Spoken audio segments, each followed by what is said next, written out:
Good afternoon, and I want to thank everyone for joining us today.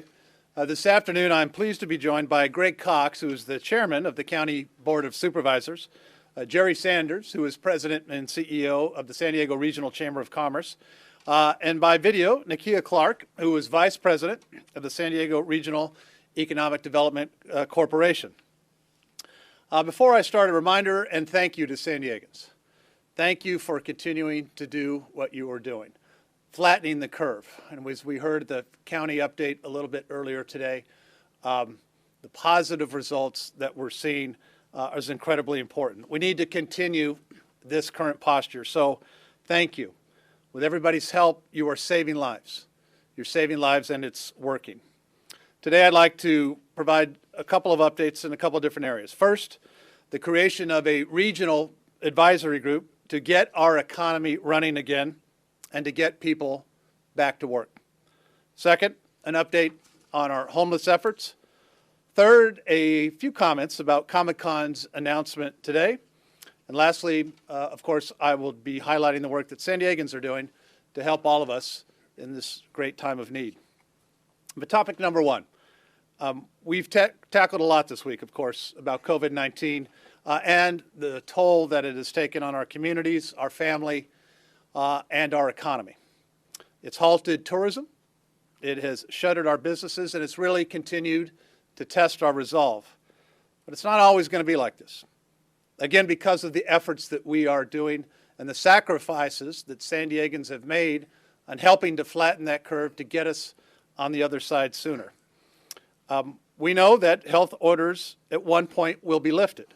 We know at one point schools will reopen. And we know that San Diegans will get back to work. And when that time comes, of course, this region needs to be prepared. This week, of course, the president said economic decisions will be made by governors. The governors have said that these decisions will be implemented by counties and cities. And I can tell you that the city of San Diego and the county of San Diego is ready to lead. So today I'm announcing that San Diego will have a plan to open our economy. And the planning has started today. Supervisor Cox and I are assembling a group of civic and business leaders in partnership with the Chamber of Commerce and the Economic Development Corporation. And this group represents a broad spectrum of economic development and business associations from around the entire region, north, south, east, and even from across the border. It's bipartisan and it's binational. And it includes leaders representing such areas as tourism, restaurants, which of course are some of the hardest hit industries, and representatives of the county public health. Our goal is very simple. How do we plan to reactivate our economy when the time is right? Orderly, strategically, and of course, safely. Saving lives, as I think all of you know, has really driven all of our decisions thus far. The same is true here. Everything will be done in coordination from a health and safety standpoint.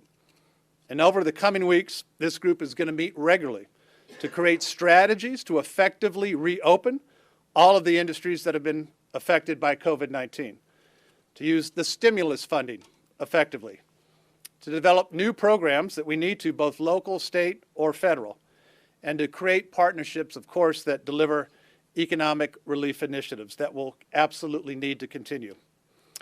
We want to also do it in a way that really helps achieve many of our other regional priorities, like climate resiliency, infrastructure, and housing. And when it's safe to do so in combination, San Diego will be ready. We will be ready with the policies and the procedures to get us back to work and reopen the economy. I want to thank Supervisor Cox.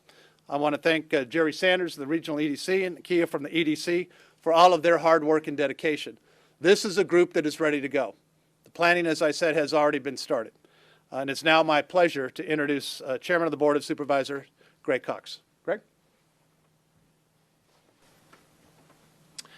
Well, thank you, Mayor. And I have to first start off by saying I don't think I've ever seen a time when there's been more cooperation and coordination between the City of San Diego and the County of San Diego and all of our regional players. This has really been one of those things that certainly has tested all of us, but I think this region has come together like it never has before.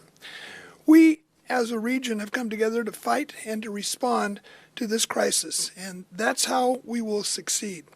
The Economic Recovery Advisory Group that we are announcing today will do the groundwork so that we as a region will be able to safely and smartly reopen. This group of economic development and employment experts will meet virtually on a regular basis starting next Monday to develop specific ideas and suggestions for business, small and large. They will deliver recommendations to us that we will consider as we look at reopening our local economy. As we look at these recommendations, we will keep public health certainly as our top priority for a gradual reopening of our economy. I want to be clear about one thing. This group will not be focusing on the when, but more on the how. I know people have lost jobs and businesses are struggling, but when we reopen, we must be smart and be guided by medical data and by the direction of our county public health officer and medical experts. We can't afford to blindly rush into this. We will only reopen when we are convinced that doing so will not endanger more lives. Let's not forget the reason we're discussing and planning for reopening is because of our adherence to the social distancing and safety measures. People in this region have taken to heart wearing facial masks, social distancing, and the other precautions that we've asked for. We need to continue that. And if we can continue it, we can open up for business much sooner. We can't reopen just to regress and have another spike. We can't undo the progress we've made in the preventing this virus from spreading. And I think if we continue with what we've been doing through this month of April, hopefully as we get into May, we'll see some significant changes in what people can do recreationally and economically. So thank you, San Diego, Mayor Faulconer, and the Chamber and the Regional EDC for their support and guidance in this. I think with your patience and your continued efforts, we are going to get this behind us and we will get back to some sense of business as usual. Thank you. Thank you, Mr. Chairman. Next up, Jerry Sanders is President and CEO of the San Diego Regional Chamber of Commerce. Jerry? Thank you, Mayor. Thank you, Supervisor. The Chamber is proud to help lead this effort, representing nearly 2,500 businesses and approximately 300,000 jobs. We know how deeply this crisis has affected our business community, especially our small businesses, which make up the majority of our membership and more than 90% of businesses locally. It's important for the business community to have a voice as discussions begin about how we return to work when it's safe to do so. We thank the Mayor and Supervisor Cox for looking to the business community to advise on the best plan for reopening and share best practices for how we can get San Diego back to business safely and sustainably. Our goal is to get businesses back open safely and swiftly and make sure they're prepared for long-term success. We can also take this time to build on what we've learned during the crisis to better position San Diego's economy for the future. Separately, we'll be working with our partners at EDC and Tourism Authority and member businesses large and small to provide long-term strategies and best practices to ensure our economic viability as we look to the months and years ahead, and also better prepare us for any future disruption should they occur. I want to personally thank all of our small businesses. You're the backbone of our economy, our neighborhoods, and our community. We can't wait for the day you open your doors again. So many of you are facing real economic hardship, yet day after day, we see how you've stepped up and given back, and we see the heart that drives small business. Know that we're advocating for you every day and will continue to be a resource through these uncharted times as we work our way into a new version of normal business. Our business community is resilient, and we've demonstrated our ability to reinvent ourselves before.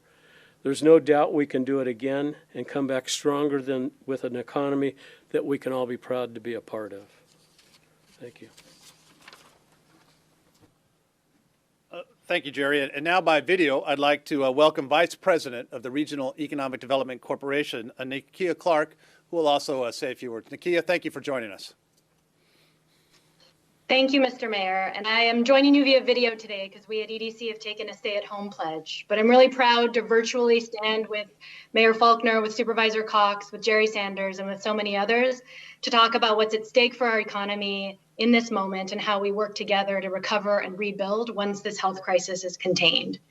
And as others before me have said, we couldn't be more grateful to all of our frontline workers, from those who are caring for the ill to those who are enabling us all to stay home and stay safe by keeping us fed, supplied, and connected to so many critical needs. And of course, I also want to thank the city and the county for all of their hard work to contain the virus, to coordinate the healthcare response, and to protect the most vulnerable San Diegans. At San Diego Regional Economic Development Corporation, we work to improve the health of San Diego's economy by focusing on skilled talent, on quality jobs, and on thriving households. And we're able to do this work because of the generous investment from nearly 200 employers across the region that invest in this mission to create a stronger, more resilient San Diego. And over the past month, this work has been even more critical, and the scale has been unprecedented as the shutdown of the economy continues to impact every worker, every job, every business, and every San Diegan. So we at EDC pivoted quickly to a response framework focused on meeting business needs in real time, assessing the ongoing impact of the crisis, and ensuring the continuity of our programs and services, which have never been in higher demand than they are right now.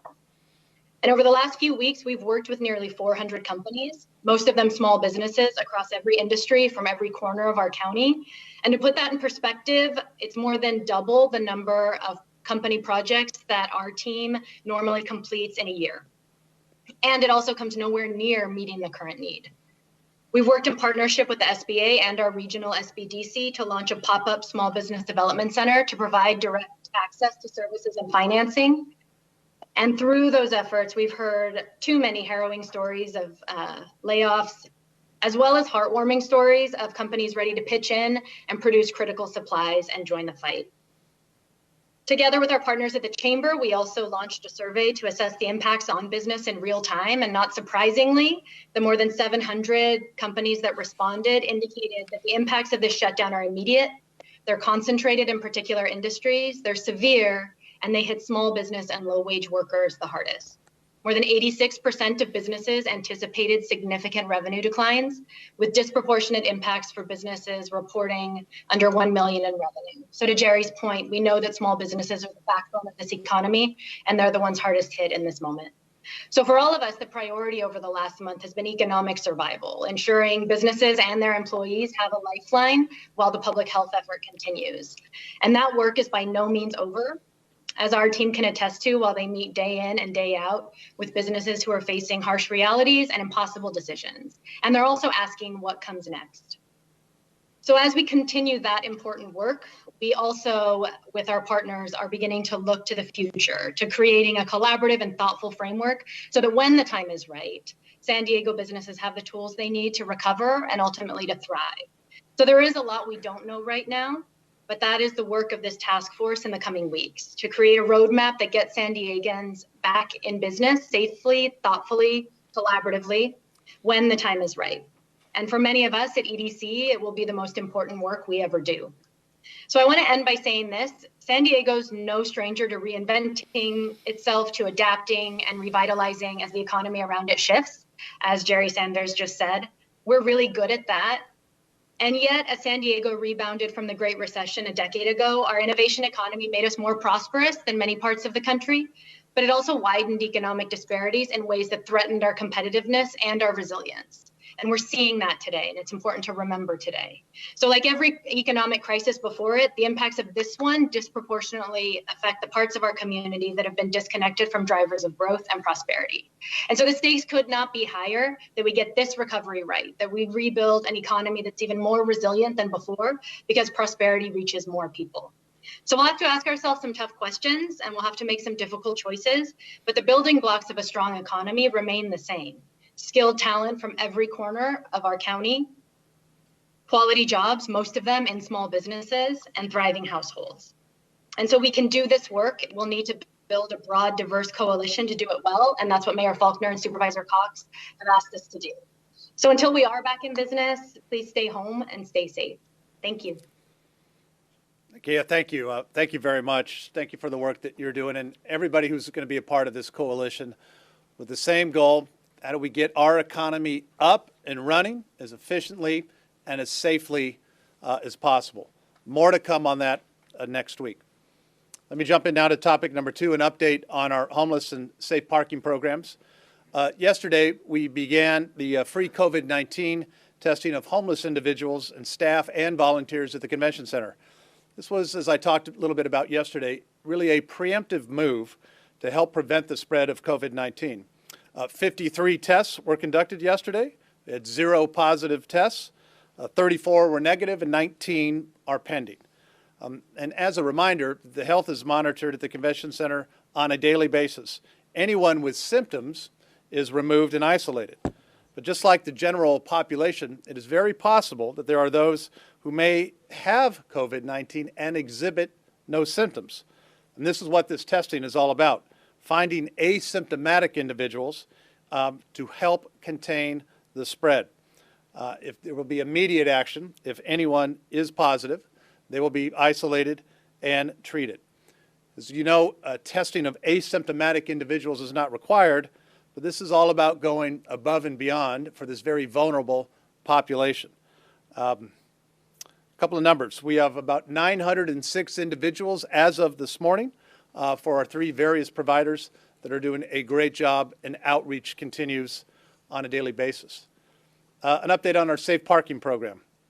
While we have continued to take swift action to help homeless individuals in shelters, we also have, as you know, other homeless programs that are adapting to the crisis as well. Our city safe parking program, it's operated by the Jewish Family Services, assists those that are living out of their vehicles. It recently expanded the number of hours in the lots to 24 hours, so folks who can stay safely in the parking lot and don't have to leave unnecessarily. Today we moved those that were staying at the Mission Valley lot that accommodates both RVs and standard-sized vehicles to a portion of the parking lot right next door at SDCCU Stadium. This really maintains the current lot capacity of 80 RVs or 200 cars, but it also opens up an additional 50 spaces, and we can adjust that as needed. On-site services are there in terms of case management, hand washing stations, restrooms, access to showers, 2 meals a day, among other services. Utilizing the lot at SDCCU is going to remain as long as we need to and as long as the stay-at-home order is in place. Again, thank you to Jewish Family Service for the phenomenal work that you are doing. Topic number 3, ComicCon. Yesterday, of course, we announced that the San Diego Pride had canceled the parade and festival, and today, of course, ComicCon International decided on no event also for 2020. These decisions were difficult for the organizers. They were difficult to make, but they did it with San Diego's health in mind. I want to thank them. I want to thank them for stepping up for what Pride means, what ComicCon means to our city every single year. It won't be the same July without them. But as I said before, both organizations who are such a part of the fabric of who we are, we're going to miss them, but both are ready to be back even stronger than ever in terms of next year. And so a special shout out to everybody, all the ComicCon team, all the ComicCon staff, all of the time, effort, the labor of love that you put into this every single year, from those very, very small beginnings, from the basement of the U.S. Grant Hotel to what it is now at the San Diego Convention Center. Thank you for what you're doing. We are going to need you more than ever as we get into next year. And thank you for providing everything that you do, as you have provided that escape for comic book heroes and others. But thank you for supporting our real-life heroes and our first responders here on a day-in and day-out basis. Finally, in our continued efforts to highlight San Diegans who are stepping up in this great time of need, today's story comes from a young entrepreneur. Faculty and students at Albert Einstein Charter School came together to coordinate a food distribution for members of their community in need. But one 8th grader stepped up just a little bit further. Braden who is the Associated Student Body President, took it upon himself to gather donations from local grocery stores, including canned goods, fresh produce, and gift cards. And Braden's efforts alone have gathered over $4,000 worth of donations for San Diegans in need from over a dozen stores. And one of his biggest supporters was Pancho Villa Markets on El Cajon Boulevard. I want to shout out to the market. This is another great example of San Diegans' compassionate and innovative spirit, continuing to help our neighbors. So thank you, Braden. Thank you, everyone involved at the Albert Einstein Charter School Food Drive. Your efforts are working. They are helping your fellow San Diegans. And so if you see a San Diegan who is stepping up, share it with the hashtag San Diego Steps Up. Thank you for everybody's help, your perseverance, your determination. We will get through this. We will get through this as one city working together. And with that, I'd be happy to open it up to questions from members of the media. Mr. Mayor, the first question comes from Kasia Gregorczyk with Fox 5. Hello, Kasia. Good afternoon, Mayor. Happy Friday. Just wanted to ask a little more about the cancellation of ComicCon. Today, we also received some figures from the Convention Center and the Tourism Authority regarding the actual projected regional impact in dollars of how this will kind of affect us. I wanted to ask you to maybe comment on the cancellation and also if those projected losses were factored into the budget that was announced earlier this week. Yeah, no, the losses are going to be significant. And as we continue to factor in not only potential losses of ComicCon and Pride, as I mentioned earlier this week when I announced the budget, I will be updating all of those figures in our May revise that is coming in about 3 weeks from now. So it is significant. And at the same time, we're going to make the adjustments to our budget just like every other business is having to do as well. And my promise was to have a budget that is real, that has all of these information in here, and that we make the decisions now, not kick the can down the road, to put our city in a much better place. So these will impact us. But even just more than the bottom line, of course, in the dollars and cents, you know, all of the smiles and the phenomenal sense of pride you get from Pride and from ComicCon, they'll be temporarily gone this year. But there will be some other things in mind to keep that spirit going as we look ahead to the year ahead. And again, I want to say thank you to both of those organizations who made a very tough financial decision, but they made it based upon the health of our community. And the next question comes from Nyala Charles with NBC7. Hi, I just wanted to know, when it comes to the gradual reopening, do you have a plan on what will be prioritized, whether it be a certain sector or otherwise? Yeah, no, great question. And that is all of that discussion in terms of sectors and how we do that is what this group is all about. And why it was so important to Supervisor Cox and myself that we get the diversity of associations, diversity not only geographically, but diversity of the types of different sectors from large businesses to small mom and pop restaurants. Because we know it won't be a one-size-fits-all policy, but what we do know is we have to have those policies so they're ready to go. And that's why the work that we're going to be doing in the coming days and the coming weeks is going to be so very, very important to spell that out. We'll be able to put that out publicly so people have an indication of the benchmarks that we're going to be looking for in order to achieve opening by opening of the various sectors. And the next question comes from KUSI News. What is keeping you from reopening beaches and bays for single-person recreation?